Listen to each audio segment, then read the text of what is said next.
Hello? Uy, kanina pa kita tinatawagan. Bakit ngayon ka lang sumagot? Nasaan ka ba? Sorry ha, kumakain kasi ako para sa anak ko eh. Wow, drama yarn. Nasaan ka ba ngayon? Pauwi na. Magkita tayo. Pauwi na nga ako eh. Samahan mo ako mag-dinner, lilibre kita. Ay, naku. Hindi mo ko matataan sa libre-libre, no? Uuwi na ako. Wow, ito na. Man, samahan mo na ako mag-dinner. Wala akong kasama eh. Dali na, sandali lang tayo. Sige na nga. Pero magti-take out ako ng fried chicken tsaka burger para kay Kenneth. Ay, nako. Yun lang. Gusto mo ba samahan ko ng pizza eh? Sige na. Nasaan ka ba? I-text ka sa'yo. Bye!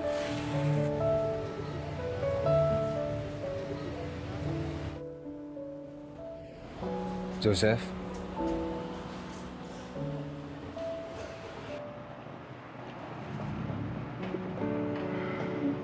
Alam mo ba kung gaano kalaki yung ninakaw niyo sa akin at sa napakaraming tao?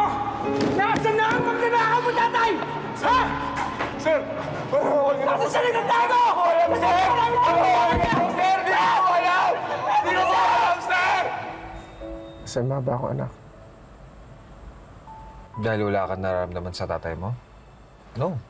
Your feelings are valid. 6 years old pa lang ako nung iniwan niya kami ng nanay ko. Baka sumama dun sa babaeng nakilala niya sa Qatar. Pinagpalit niya kami. Alam mo, dapat hindi mo na gina-justify ang nararamdaman mo.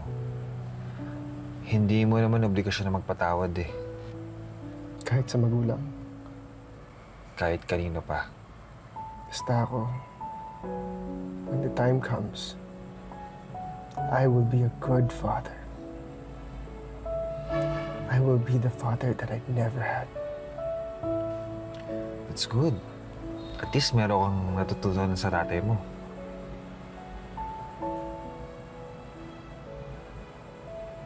Thank you, ah.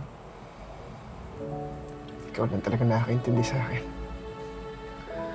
Alam mo naman, nandito lang ako eh. Sorry, sinurprise ulit kita, ha?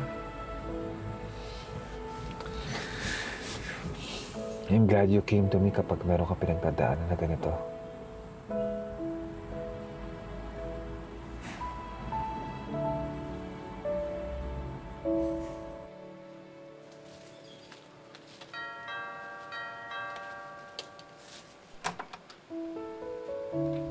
Kaloy?